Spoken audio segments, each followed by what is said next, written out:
Yeah, I've heard of The Voice on the news and on social media. But for me, there's only one voice that I listen to and is guided by, and that's our good Lord. The Voice is about recognising our people as First Nation people. Um, yeah. The Voice will help Aboriginal people if it's done, for me, in the right way. At the moment, it's just all rush. People at the grassroots level don't know nothing about it. They've heard it, they don't know what it's about, they don't know what the Constitution is, they don't know what referendum is, they don't know what the voice is. This week we've had conversation here with our Aboriginal leaders, Catholic leaders, and it's just dead silence because no one knows nothing about it.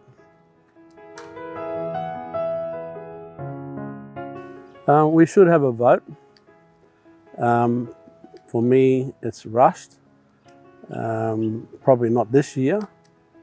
If you want the true voice of the Aboriginal people, especially our community people and our people at the grassroots level, they need to be well informed for why yes, why no, and understand a little bit more about it.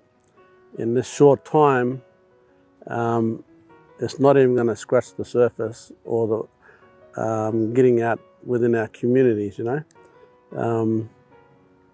Like I said before, we should all just pray on it, and we just pray that it's the right thing for our people, especially our community people, you know, and our people at a grassroots level, that it benefits them most of all, and it benefits the whole of Australia, and yeah, all our Aboriginal people, you know. And moving forward, it needs to be for the common good.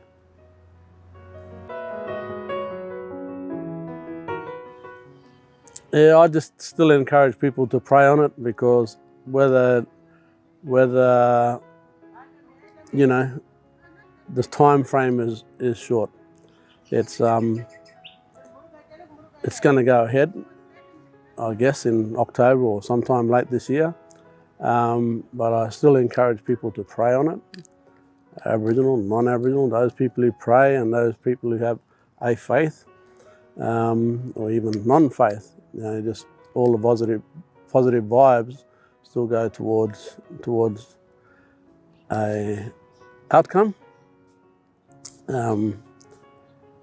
But like everything, education is important, and this is, you know, this is a unique time for Aboriginal people in our community, in the whole of Australia, not just for our Aboriginal people, but for all Australians.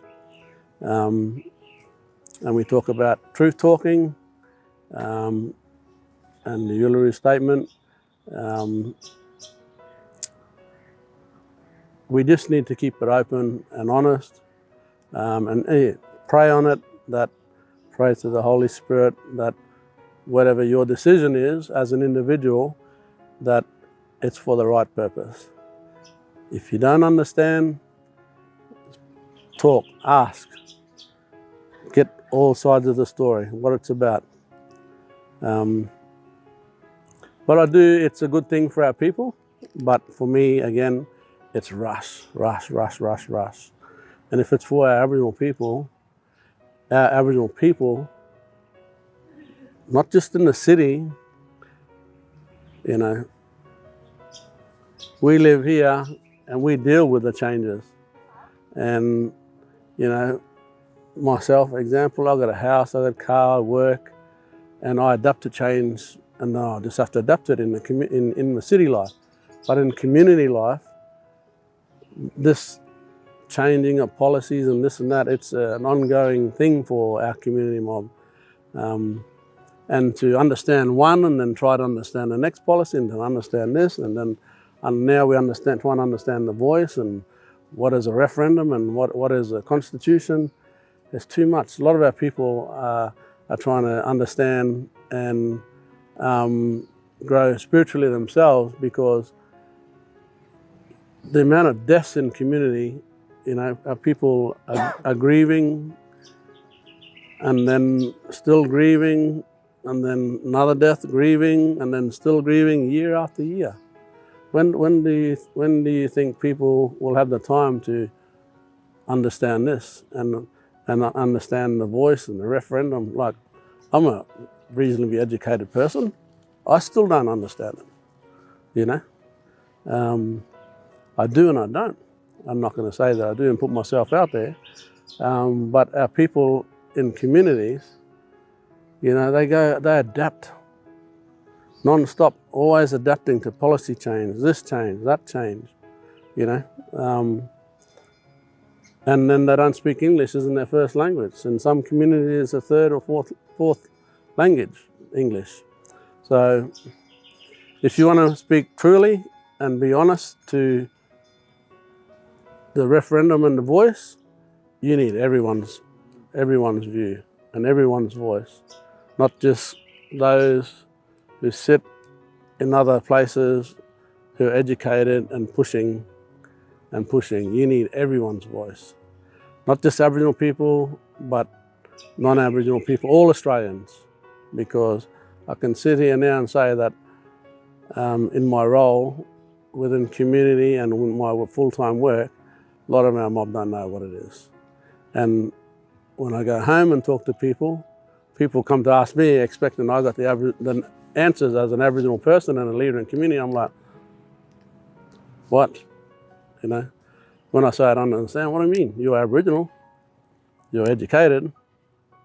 Well, yeah, I am, but I don't understand this. And for me, it's too rushed. But my love and passion is for our mob, especially out in community, because at the end of the day, they're going to be affected by it. Good or bad, right or wrong, yes or no. So, and then they'll just adapt again. But